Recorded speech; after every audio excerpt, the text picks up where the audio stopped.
Welcome back. Outside Minds podcast. Because you've already seen too much, bro. They only added it so it could be like a ritual.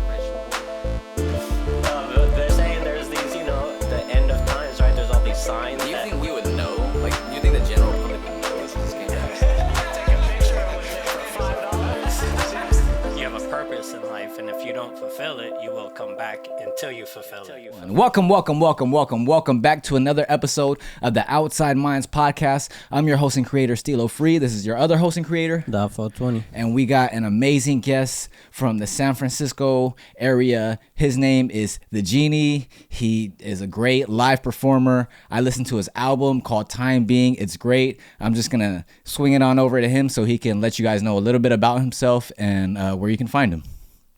Right on. Yeah, so I'm Genie. I'm from San Francisco. And you can find me at The Genie Music, TheGenie Music.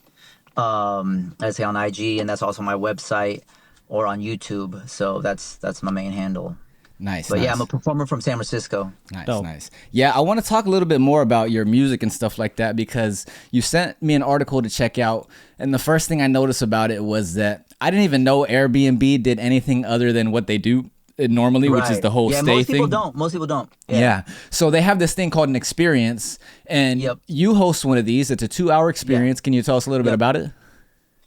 So, so I've been doing this since 2017. I created this studio that's completely covered in reflective mylar, kind of like my car. You can kind of see around what it is. Hell yeah. Yep. So Yes, all sir. my spaces are like this, and I created my own style. I call it Mylart, art out of Mylar, Nice, right? yeah. So I create immersive environments, and so I created this completely trippy space, right? Mm-hmm. And so this experience, which, like you were mentioning, that article, it's about the on Airbnb experiences. Since for the last 8 years, I've been offering that as a 2-hour experience. People come and visit my studio, but what's really interesting about it is that ahead of time they tell me their favorite music, right? I love that. And then I love that. I spend about no less than 10 hours learning it because I'm a live looping artist. I'm a looping innovator. I create a unique style, mainly based on guitar, but also synth, and I blend kind of DJ elements to it. Mm-hmm. Okay. And so people tell me their favorite music, and I create what I call a G-mix set. It's like a remix, but a G-mix is my own style of remixing.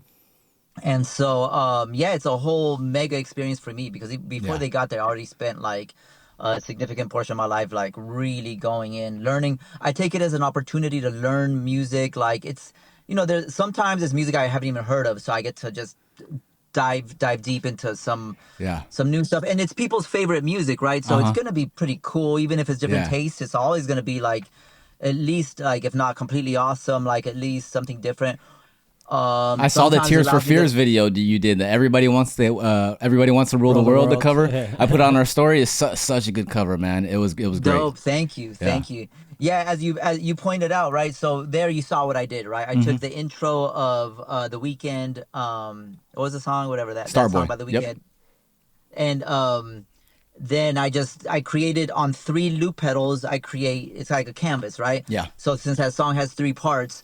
But I'm doing this all live in front of people where like I sample it live, like that part, on these 3 pedals. And then I start layering it layer by layer, the guitar, the synth and everything. And eventually on that video, I'm doing electroacoustic Spanish guitar, like nylon string. Yeah. So I'm, the vocal parts I'm doing there, but sometimes my show, like for my clients, often for the most part, it'll entail where I'm using the vocoder. If it's a song, I'm doing like the lyrics, but through the synth, playing the parts and singing the lyrics, singing the vocals, but it's coming out of the synth as long as I play the correct part. It's not auto tune. It's like vocoder. Do you ever do any talkbox stuff? I haven't in super long. Maybe one day I will. Is this the tube in the mouth kind of like? Yeah. It's the same thing as a vocoder. You're playing the melody on the keyboard, but the only difference is it's shooting the air into your mouth and you're pronunciating the words with your mouth, but you're not singing with your voice box. You're singing with the talk box.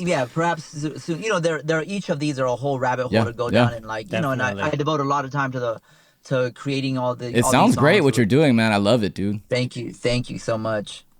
So did you get started playing guitar? Is that what your Yeah. main instrument was? Okay, and then Yeah. you got Ever since I into was a looping and kid. stuff like that after that? Definitely. Played guitar for a long time and discovered looping like 20 plus years ago, but really started to get into it at a certain point. And I've been, yeah, for like 20 years, just been a live performer doing this unique live looping thing that I do.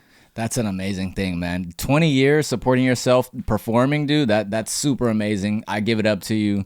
Like I said, Thank you, the project Time Being is great.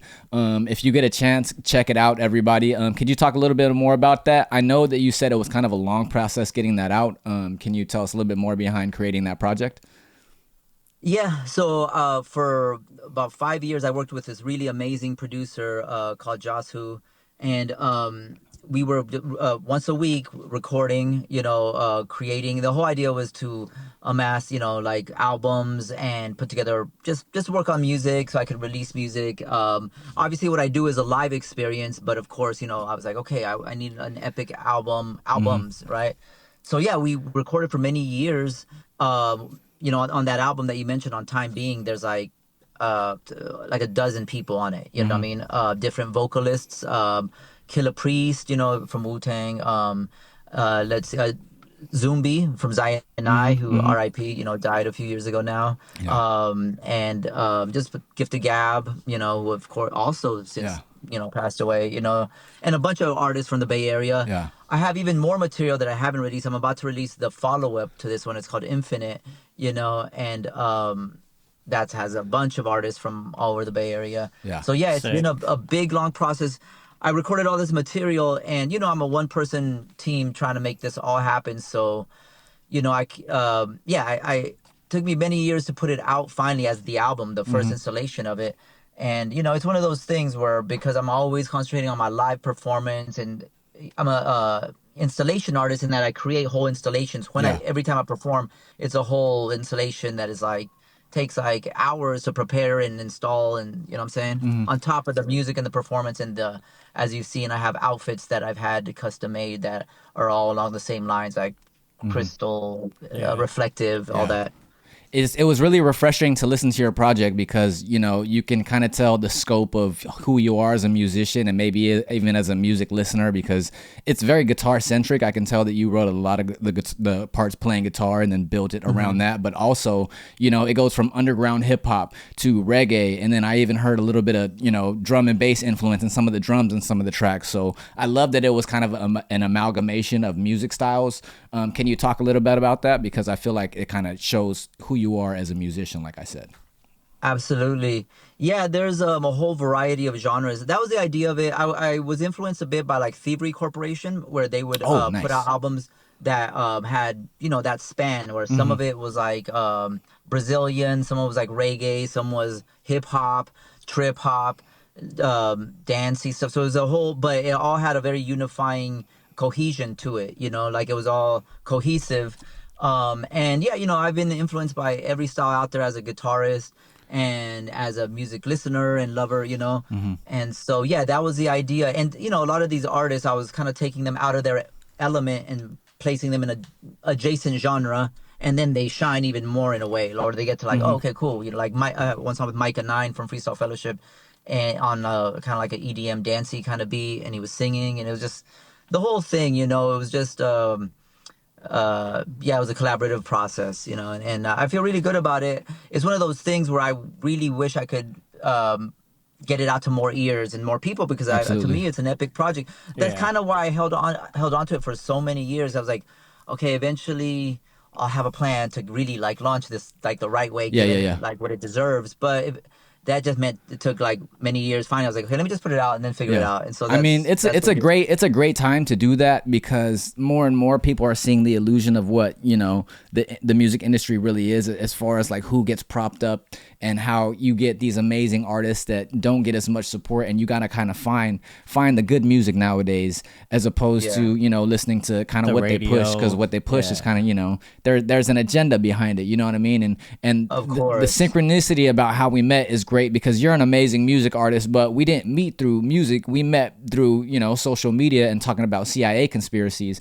And it The was underground, yeah, yeah. exactly. It was one of my videos that I was talking about.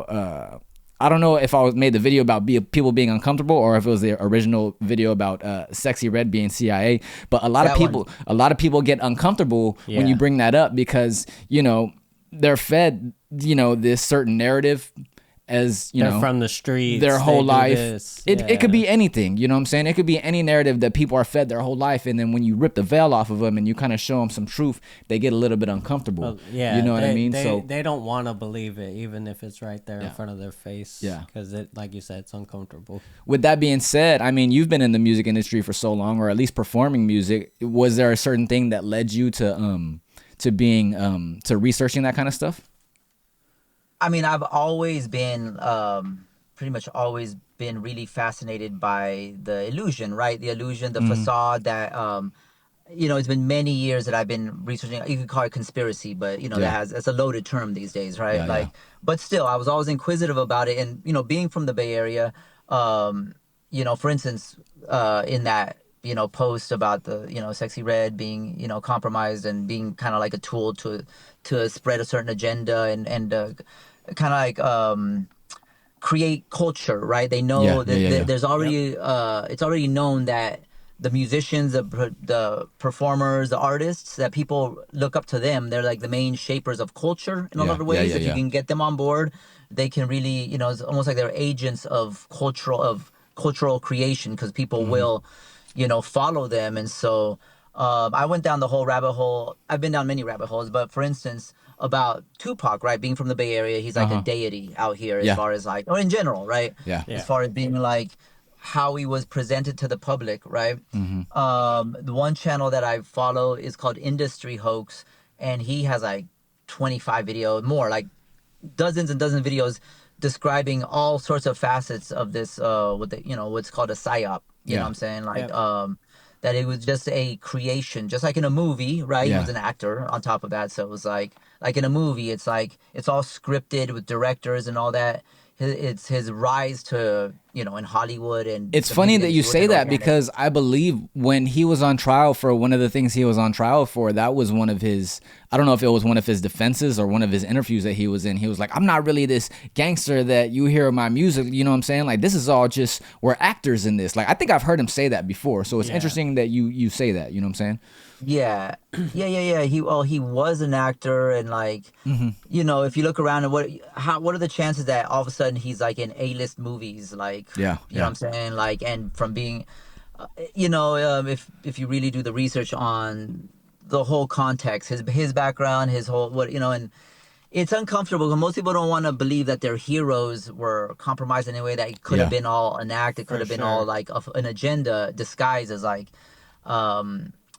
something else. But yeah, now that it's been decades, right, since he died, and I've really analyzed what is it about him, and why are people so like all about him, and I've come from what I've learned from all these all the research I've done, and what I've seen too, is that this was all, as far as I can tell, a deliberate agenda to shift a whole generation into like this like more destructive, like, remember it pivoted from the conscious rap to like, now it's all about being a criminal, being really materialistic and destructive, and going to jail is like that.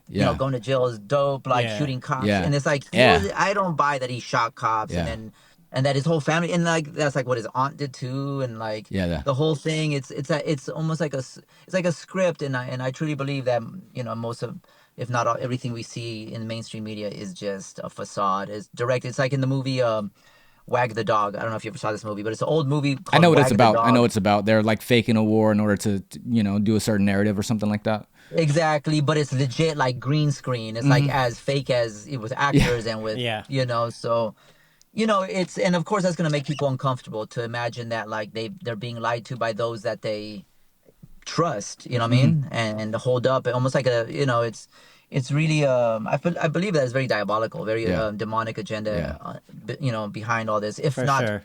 even trippier, you know? Well, let me ask you this, because a lot of people take this angle, and it's very similar to the Michael Jackson angle in this and what I'm about to explain.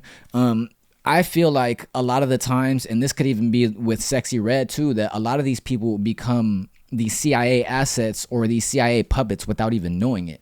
And with that being said, when I think they get to a certain level, like Michael Jackson may have gotten to, or Tupac may have gotten to, he goes, kind of like Dave Chappelle as well, when he went to Africa, when he was like, okay, they're not even laughing at my jokes, they're laughing at me. You know what I'm saying? And they realize that, okay, what they're paying me to push, they're giving me 50 million, 100 million, all this money for whatever reason to push this certain idea. Damn, like, actually, let me realize that this actually might not be that good. And then a lot of the conspiracy theories are, once they turn it around and once they realize, oh, damn, I should actually start making conscious music and making music that uplifts people instead of the stuff that I've been paid to do, that's usually when they get taken out. You know what I'm saying? Can you talk a little bit more on that? Yeah, I mean, I could see that. I mean, there's a spectrum, right? Like, it's not always one or always the other. Or, it's somewhere, like, it could be that they just select. In the case of Tupac, from what I understand, from what I've gathered, the argument made, let's say, the Industry Hoax channel, is that he was an asset from day one, that his whole family was. That the whole, in fact, even going back further, like, a lot of the movements that we think were just organically sprouted out of, like the Black Panthers. All that that was all. It was all facade. There's a saying, right? Like, the best way to lead the opposition is to start it, to lead it. The best way to control the opposition is to lead it. Because then whatever. It's kind of obvious, right?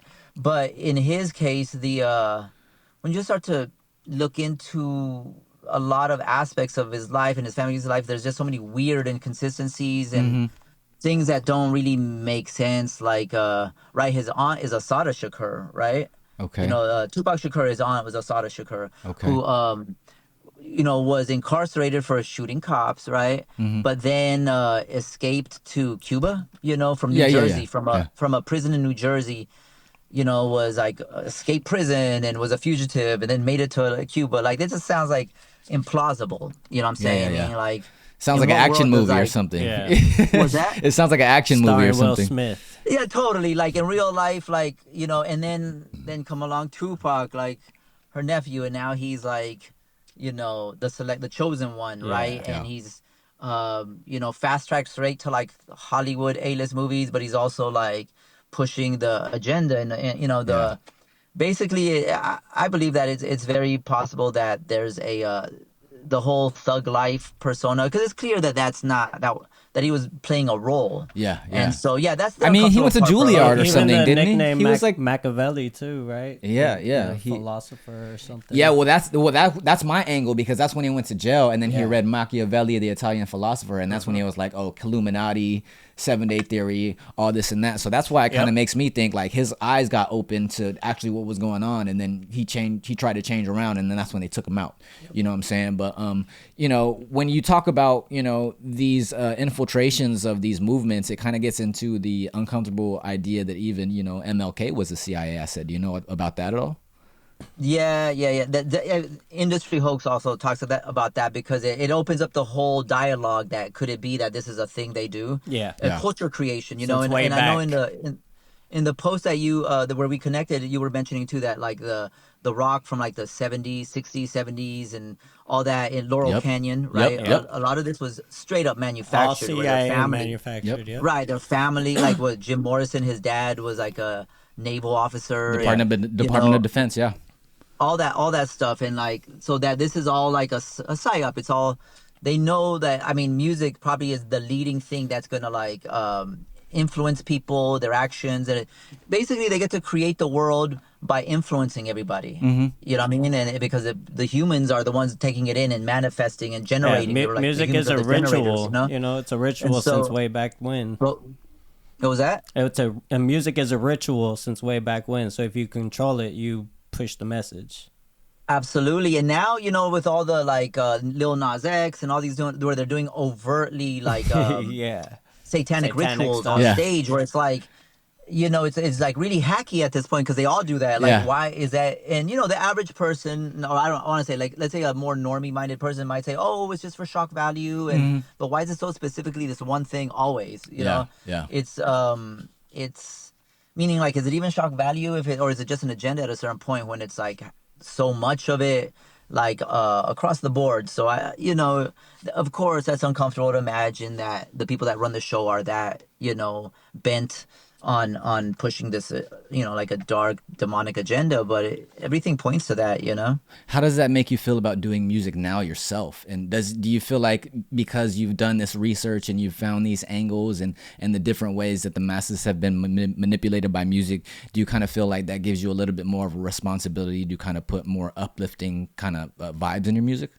Well, I definitely do that for sure. You know what I'm saying? Even the project we were talking about where, as I was working with all these musicians, all these vocalists and whatnot, that was what I was imparting to them, and they were coming back and creating this album around that essence. And I think it comes through anyway. Making a life in music is a trip, right? Yeah. I've found a niche where I'm able to, despite not being like famous like that, but because I do something so unique with my live looping and my visual performance in performance art, I do my thing. I get to live off just music and doing the experiences from my studio and doing I do a whole range of performances styles from like acoustic guitar, like classical but like modern fusion, to like live looping with electric, or doing with a vocoder during like new wave gothic nights. Like I can pretty much do like I get to live doing my music in so many ways. So I feel grateful for that. Absolutely. I heard a quote from Steve Vai, who's one of the most world-renowned guitarists. He said, "If you're making a living doing music, you made it." Nice. And Dude, so I in that was just gonna regard, talk about that. Yeah. Yeah, in that regard, I feel like, oh well, if you look at it like that, then yeah, I made it. Like like I get to do my music. It's not a household name, but I just my whole life revolves around art and music. Yeah. So I'm completely blessed for that. Yeah. On that tip, I wish somebody had told me that sooner, because I was just gonna get into that point, because I kind of had this, I want to sign a record deal and I want to have this much money and I want to do, and I had this whole dream. But what I learned is that I wish someone had told me this before. It's kind of like what you said about what that quote was. It's kind of like, look around, like life is happening. You know what I'm saying? It's all happening for you. Like, and it kind of makes me think, like, how many artists that have major record deals kind of wish they were independent. You know what I'm saying? Just like some of these independent artists wish that they kind of had record deals or whatever. But I kind of feel like the ball's kind of more in the independent artist court, because like I said, like if you can, like you said, if you can make a living doing music, like you've already made it. You know what I'm saying? So I wish somebody told me, like when I was in those days in my 7-piece band, or I was just rapping or in the studio for 7 or 8 hours a day, like. Even though I didn't get to the height that I wanted to as far as following, I wish someone was just like, man, look around, like it's happening now. You're living you know in what I'm it saying? right Like, now, yeah. And I always tell people, like, like whatever grind that you're doing or whatever you're gonna get to and shit, you're gonna look back on the days that you were grinding and shit, and you're gonna miss those days. You know what I'm saying? So soak it all in now. You know what I'm saying? Yeah, no, that's totally true. And I was just hearing about that a lot of folks who let's say they make it and like they come into sudden success, right? Oftentimes, invariably, they look back at the best times, and it was before that. It was like when they were like starting to make it, and it was like, and that's like their best memories. Yeah. That invariably, it's always, and in a weird kind of way, they wish they could kind of go back, because that's where they were really feeling it. When they were hungry, really alive. You know what I mean? Yep. And so for that helped me as well to like kind of like be even just more grateful for it, because I'm like, look, sometimes I got to stop and remind myself, hey, look, just slow down. Look, this is amazing. You're just getting to refine this craft that I've been working on most of my life now, and I'm getting to just, I'm constantly encountering different souls who just are so inspired and just moved. And so there's that. Of course, there's always the drive to like take it to the maximum and push it to the limit. Yeah. But in the meantime, it's just like, you always just got to take it for what it is and not just get too caught up in the whole ambition of it. Let the ambition, cloud your vision. Yeah. Yeah. And I mean, as you grow older, you kind of see like what's more important. You know what I mean? The little things are important, the family, the friends you make along the way, the experiences you have along the way and stuff like that, Absolutely. And with that being said, I think it was Eddie Bravo, who's he's a comedian. I don't know if you know who he is. But, I know. I met him before. Like, nice. Hell yeah. He's super cool. But he goes, man. Cool. He was like, I'm so glad that I didn't get signed, because I would have had my own island. I would have been doing this. I would have been at the P Diddy parties. And it's like I said, like it's so cool that to be an independent artist right now, especially watching that whole illusion fall. You know what I'm saying? Like P Diddy's getting caught up for this, and that, and it's like I'm kind of so glad that I didn't really make it to that height, because it's like, you know, when you get to that height, you even see some people like, damn, like they go to some parties and like I quit music after that because I didn't like what I saw. You know what I'm saying? And you have a lot of stories like that. So I mean, I think part of it was a blessing that things didn't turn out the way that I hoped they had at first. You know what I'm saying? And growing older and seeing the illusion fall, I think it's a great time to be an independent artist like right now. And with that being said, man, it's great. It's great. Your album's great. Thank you. That track 2 with Killer Priest, the lyrical content in that is just amazing. It's fucking great. You guys got to listen to it. Did you say you had a new project coming out pretty soon? Yeah, you know, so it's a whole other album similar to this one with like multi-genre, tons of artists, vocalists. That album is the one where I put a lot of the cats that are, legendary, well known from like M1 from Dead Prez and Black Alicious and Wu-Tang, all those cats and folks from the Bay Area. The follow-up, it's a bunch of artists. It kills. It's dope. So I'm gonna release it soon. I'm just in the process of that. And at least it'll be up and out there. But like I was saying, I'm really trying to just push it to New Year's and push it out there because it was just so many years of so much beautiful work, and I get to represent something from the Bay Area that I think that I'm proud of. Yeah. Speaking of illusions falling right now, we had that whole Kendrick and Drake beef last year, you know what I'm saying? So it kind of tore that down too as well. Where do you see mainstream music going from here, you know what I'm saying? Because like I said, I kind of feel like it's becoming more a part of in the hands of independent artists, you know what I'm saying? Do you agree? Do you feel like it's going in a good direction right now?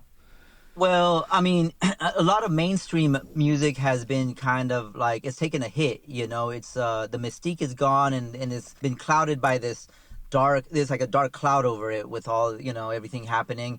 And I think it's like a lot of the agendas are out there, but they've kind of like played their card too much. It's gotten too dark, too evil, too satanic, too lurid, you know what I mean? So it's folk, and there's so much to in the, let's say, in the independent, organic, grassroots world. There's a lot of beautiful art, and now it like, with the digital, tools we have, we can reach people like across the world, right? Like any artist technically can be reached by anyone at this point. Yeah. Of course, making the connection is who you know and the cronyism and all that stuff going on, that whole world, right? Yeah. But the truth is, every artist, as long as you can, if it's, you can put it out and just. Yeah, there's no limits now with everything, like you don't, back in the day, it's like you had to know someone with a studio and you had to now you can, whatever, we have the channels to do it. So, and it's very do it yourself. That you're doing this podcast and making that happen. Thank you for coming on, by the way. Thank you. Yeah, we appreciate it. We gotta go up and catch one of those Airbnb experiences, you know what I'm saying? Because it looks super sick. Do a podcast at one. After the experience. We'll do a podcast in like I'll come down to LA and we'll do it in the Crystal. Oh yeah, that'll be dope. Hell yeah, dude. Hell yeah. That's what's up. That'll be dope. Do you travel often for your music?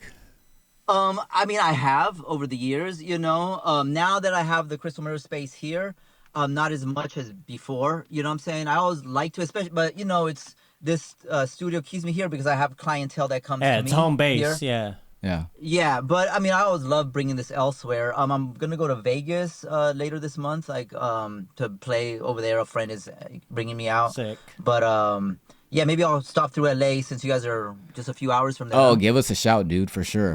We'll link up for sure. Yeah, we'll have stuff ready for you. Whatever you need, let us know. Yep. You know what I'm saying? Dope, right on. So we talked about, C.I.A.'s influence and counterculture and music and stuff like that. Are there any other conspiracy theories or topics that you love to get into or love to study or anything like that?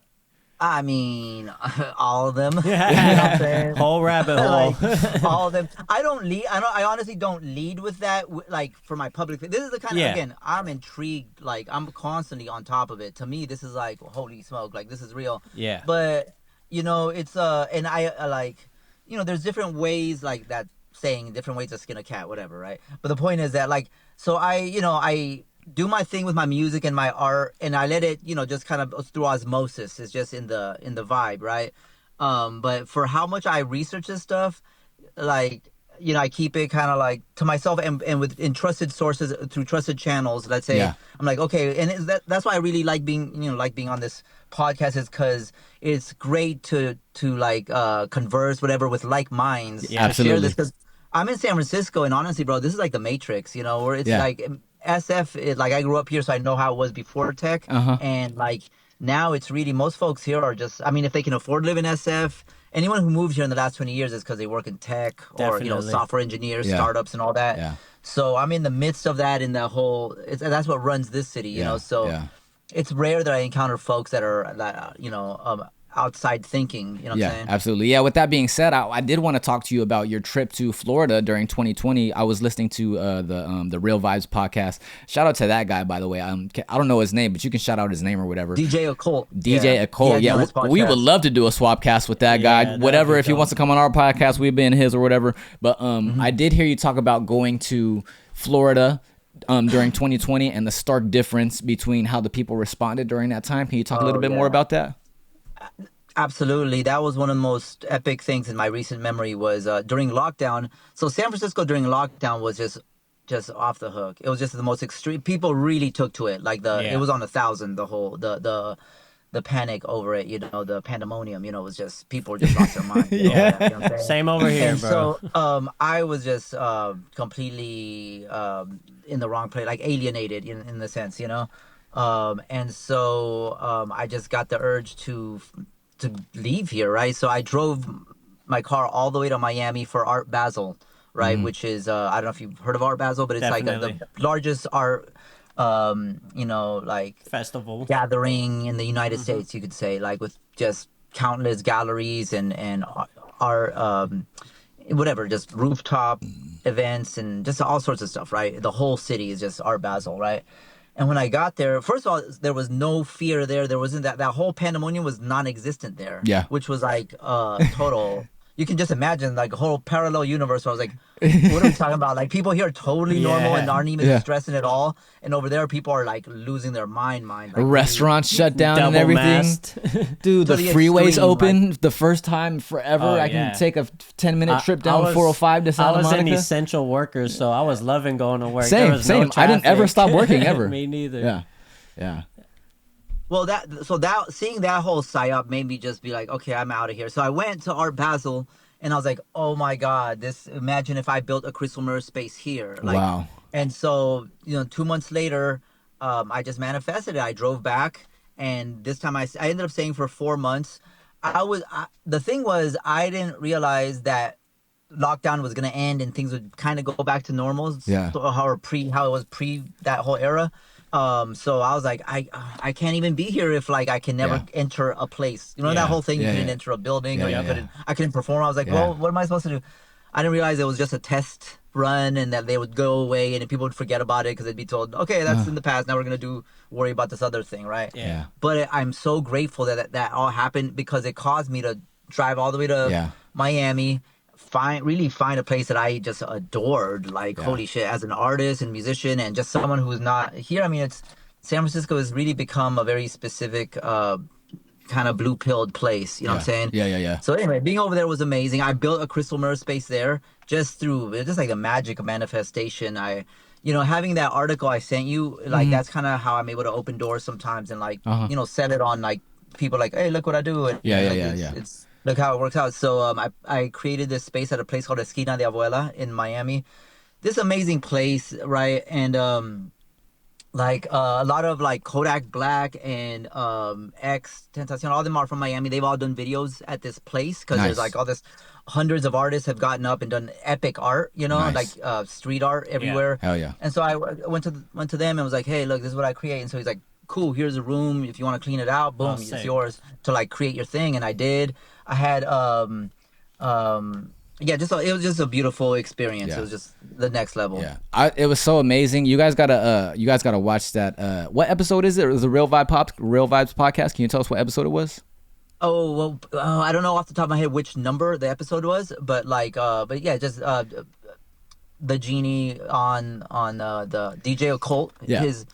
Check that out. Check that out because Real Vibes podcast, the Genie DJ Occult. That'll bring it up on YouTube. Yeah, check that out because I was listening to you retell your story now, I love that story because it shows you, the synchronicities and whatnot, because you kind of were explaining on that podcast how you kind of had went to Miami during the pandemonium, and then, or whenever you had went, and then you set that up, and you were kind of just like, dang, like I kind of don't know what I'm doing. Like you were kind of at one of those low points where you kind of didn't know, you were doing all these things, but it kind of wasn't amounting to anything that you kind of see it amounting to. And then you come back and then you open this Airbnb, and then you kind of had this aha moment. You're like, oh, okay, now I understand why I had to go through all that stuff so I can have what I have now. You know what I'm saying? And that was a very because I've spent, again, like, I'm 23 years into being this performer, right? About 8 years ago was when I decided, like, oh, what if I start creating these worlds out of reflective mylar, and it's this whole trip, right? And then I did that, and I just went, I did that for, I've been doing that, right? I haven't stopped doing that. And so, it was like, as a one-person team, like I was saying, there's only so much I can focus on for my career to get ahead, right? But, because I'm called to create all this, these environments and do all this stuff, anyway, is why little did I know that there would come a time where all the venues would close down anyway. Yep. And I had my own place to, since the whole thing was, right, if you had to do a concert, it was like from your own studio, in seclusion from everyone else. So all of a sudden I was like, oh, it was like the plan worked out backwards. Oh, that's why I had to create this. You know what I'm saying? It's like one day it would all go away, and it would just be about the real thing, and because it caught a lot of people off guard. We're like, oh wait, I rely on just having to go to the venue, not be my own venue, So like it's all been a beautiful experience, and in the end, it all makes sense, So it's all a beautiful story. Nice. Yeah. So that's amazing. I love hearing it. We're gonna bring it back to conspiracies real quick, and I mean, up in San Francisco, I think that's Haight-Ashbury, where the free love movement and all that kind of stuff started.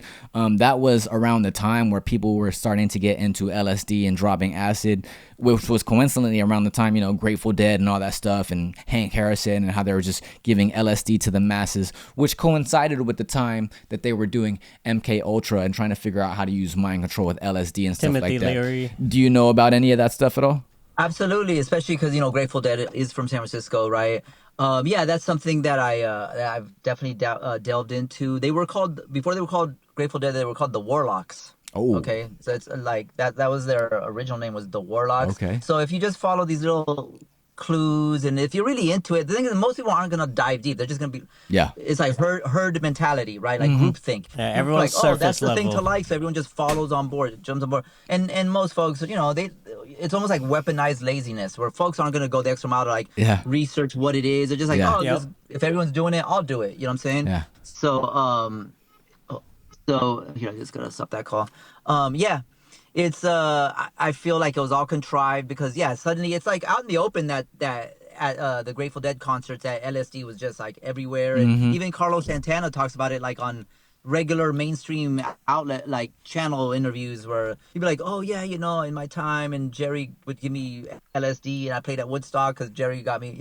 It's almost like oh, that's very casual, like that's how casual it was, and like how, right? Like all these things don't just happen just cause, like someone has to create it. And so it was, I feel like there are deeper, darker agendas. And again, the conversation is hard for most people to imagine that. Yeah. Most people like to just believe that it all just kind of went that way, and they have the nostalgia of it, Well, especially for those times, like how many homemade labs were making LSD? Not very many, not in the 60s. You know what I mean? How much do you think that their research and looking into that kind of stuff and influencing how the human mind interacts with, music, consciousness, and symbolism, and all that research, how much do you think that influences media and TV and stuff today? I think at the highest levels, like the top, like the mainstream, totally. I think the mainstream is completely, and the thing is, I've had so many years to really meditate on it and think about it and really like analyze it, because I especially after 2020, how I saw, what went on and how people acted once they were, what people could be driven to. But yeah, I think all those symbols, all that extreme, because they're so consistent about it. It's so constant. It's like they never just quit, like pushing specific agendas and like throwing it in people's face. And there's more subtle, that just what they do that's obvious is already so much. But if you really can, have like the, whatever your they live glasses on, you can over time you can kind of surmise what's really going on. You know Yeah. what I mean? And it's pretty obvious, but uh, we live in one topic that I've seen, for instance, is that they've dumbed down the population and kind of killed their soul. sure. Something about like the essence of their soul has kind of been diminished here in San Francisco, in the Bay Area, right? One of the, it's like the hyphy movement. Do you remember the hyphy movement Yeah, back yeah, in the day? yeah. That was like a thing. Yeah. It was like the hip hop from here has always been like just super dark and trash and like meaning pushing just the darkest topics, right? Yeah.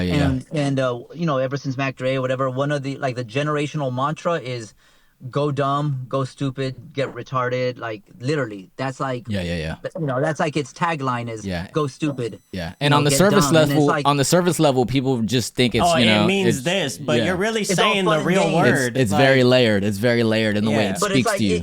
it's like it's not it's so obvious that it's like, okay, really, that's what you want to lead with, that like dumb, stupid, and retarded, and then what do you know? And then people here are like pretty dumb and stupid and retarded, meaning like when they just buy into the mainstream lame thing, they're like super easily controlled. They were all easy to, in 2020 they all bought it. They Yeah. all bought that Yeah. whole Yeah. thing, you know what I'm saying? So I'm like, oh damn, okay, this is all, I feel like it was weaponized, like it was almost like a, I don't feel like it was organic the way it was pushed, and the effects of it, now we see the effects of it. And I mean, I like to think that people are waking up, but that could just be wishful thinking. I mean, Yeah. I don't, but we're doing our best. You got your, Yeah. your podcast is Yeah. really leading people to like maybe look into question things that maybe they hadn't before and took for granted. You know what I'm saying? Definitely. Yeah, it's definitely the classic spirit versus matter. The more you focus on materialism, the further away you get from spirituality, and the more you focus on spirituality, the further away you get from materialism, I think. And like you said, I think you said that what you just said, you don't know if people are waking up or not. And I don't know if it's because of my algorithm or not, but I have a lot more people that talk about. Yeah, you know what see I'm a saying? lot Like, more people nowadays because of the technology and the podcasts and all that. It's reaching a broader audience, Yeah. but it's still not enough, right? Yeah, absolutely. If you were to give one thing to our listeners, to the people in general, to anybody that's listening, or you're within our realm, or maybe starting to dip their toes in spirituality or conspiracy, or just figuring out the truth, being truth seekers, if you had one bit of information, what would you give them? Or not information, but advice, maybe. I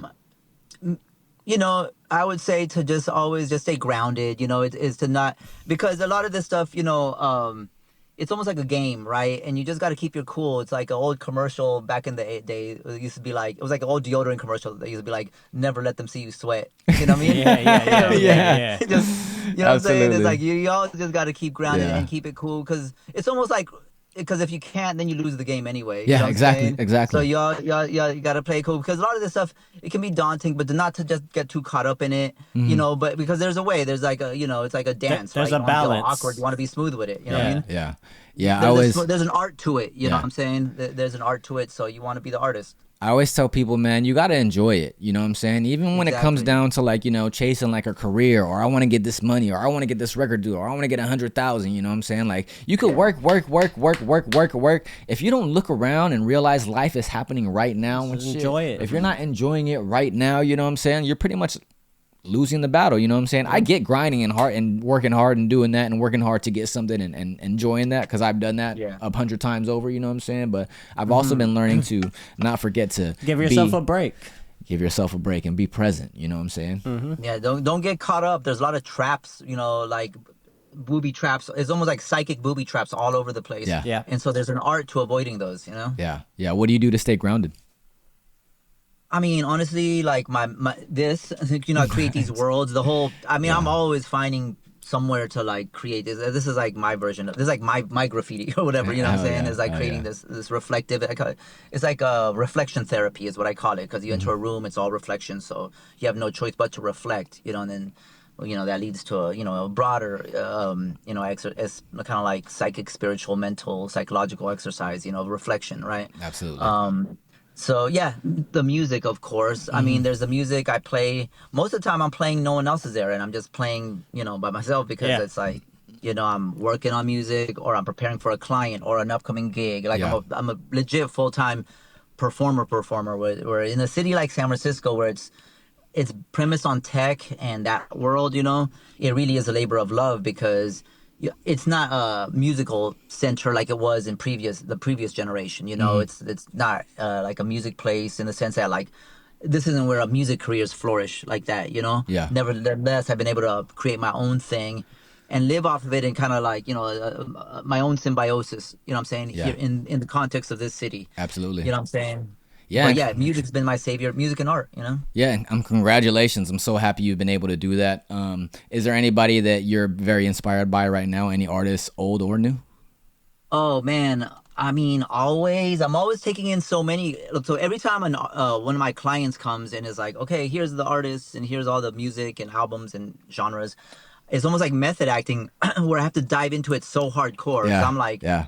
like learning the music. Like when they get there, I do anywhere from 45 minutes. I've done up to an hour of like live performance.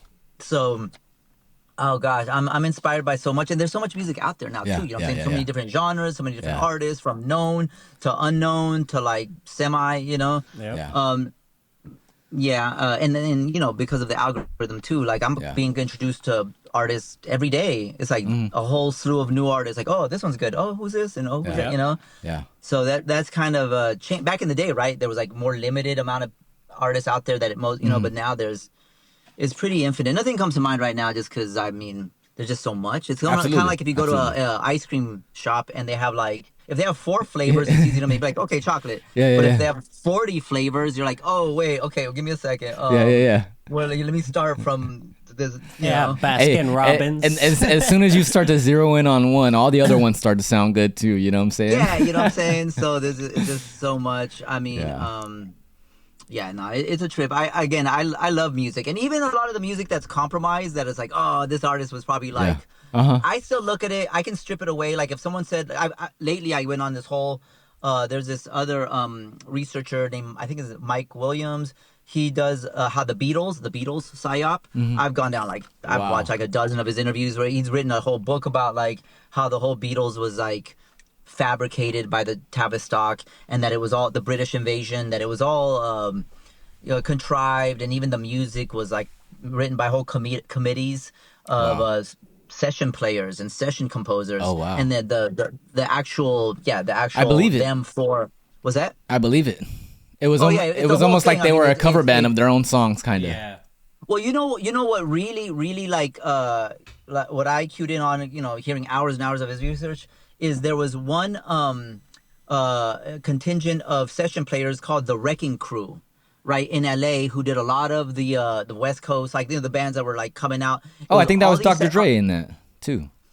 No, but that came late. That's what I'm saying. This is okay. Like it's separate, but that was the big. I was like, wait a minute, that was Dr. Dre's. Yeah. Or, but that it was before. Like that was later. That was his. Okay. Like he called it. It wasn't. You know what I'm saying? It was like. Oh, okay. I get you. This research isn't even saying like Dr. Dre's first group. Like no, he's the Wrecking Crew in the 60s and 70s. Oh, okay. All that shit. You know what I'm saying? Okay. So this research explains. So I was like, wait, I've heard that. Wait, that was you're talking about all the session players from Motown. From no, it was more like more from the West Coast. Okay. Out of Laurel Canyon area. Okay. Anyway, because they were following the same format as like how the Beatles were like. It was all these session players and whatnot, and it was a whole, meaning it was manufactured, right? It was a whole psyop, the way they just blew up and were like, and then that's a whole rabbit hole too, that they were like, what's wild, bro? Like, I could go back, like, when I was literally a child, and this is way, way before I knew about conspiracy, way before the internet even, right? Super randomly, when I was a kid, I walked into like I vaguely remember, but it was like a Christian, it was like store, but they had like a comic book section, but it was like Christian comics, right? Okay. And there was this one comic book. It was all straight up conspiracy, New World Order shit, but it was like Christian comic book for kids. Yeah. And so it was like how the New World Order was gonna happen. I was like, oh my god, this is so trippy. And this is before the internet even, right? So because I was very inquisitive about this from what I was young. So I was like, I bought a bunch of them. I was like, this is really trippy, because it wasn't as like. This is before like Behold the Pale Horse by William Cooper and all that. Yeah. It was, and so I always had this inquisitive mind about all this, and I could always sense it. So of course my mind took to it. But anyway, in this book, in this comic book, it and I hope it's at my mom's house in the attic somewhere. I don't, maybe in some box or somewhere. Yeah. Like if I can find it, it's talked about how the Beatles were part of, this whole agenda to basically destroy the church. And they said they were bigger than Jesus and all that whole thing. Oh, yeah, but yeah. it said, what it specifically said in it is that they were brought onto the scene to they called it druid rock. What? Like the druids? Yeah.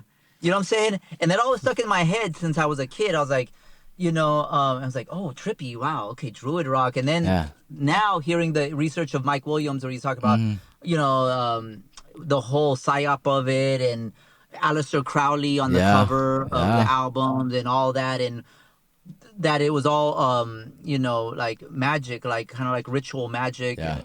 This It whole goes thing, back to what I mean? what you said about the Grateful Dead's first name being the Warlocks. You know what I'm saying? Like, Most if folks you don't do know the that. There's all research, these tidbits. it's there. But like I said, and I'm telling you, like, even Mike Williams hasn't, like, he's not in that whole sphere where he's tripping off what Dre's first group was, right? He's in the sphere of like the Beatles, having he's an older man, like in his 60s. He's like, he was a Beatles freak, but then he started researching. He was like, wait a minute, they replaced Paul with someone else, and like, oh shit, and there was this whole other and eventually he came to the conclusion like, okay, this was all C.I.A. I can't think of it the same way. I mean, good music. So like, hey, these session players and professional session players, composers, they knew what they were doing and they made great music. And so what I'm getting at is like, man, I'll tear up. My every so often, like a client will be like, I gladly do Beatles songs. Yeah. And I'll do it to like a dubstep beat or like a drum and bass or something. I flip it on a whole other level. Yeah.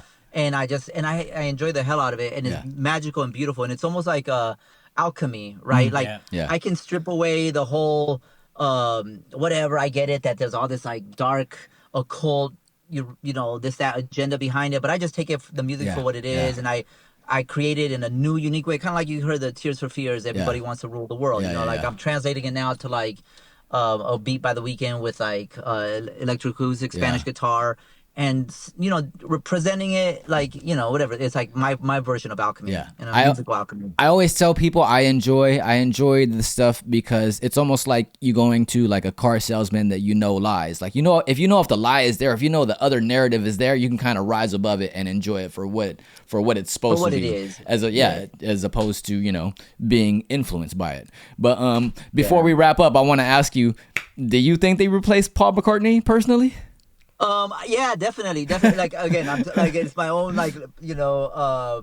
thing. I've gone down like I said, I've been doing hours and hours of this guy's research. Wow. And yeah, for sure, certain. Like you look at the photos, and it's like holy smoke, it's like super obvious, but they do it all over the place. A lot of celebrities, we think they're this celebrity, but like there's a whole art to it where certain celebrities will be multiple celebrities, and that's like the ultimate props. Like, I mean, it's pretty dark, right? But it's like, damn, props. You get to be, like I definitely think Alex Jones is Bill Hicks. I don't know if you're familiar.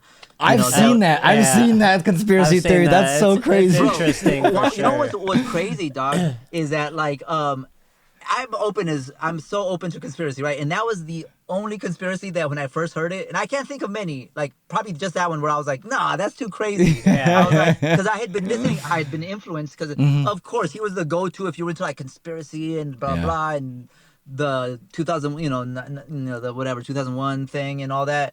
He was like the go-to guy. You go to, and then I totally fell for it, and I was like 10 years deep into like.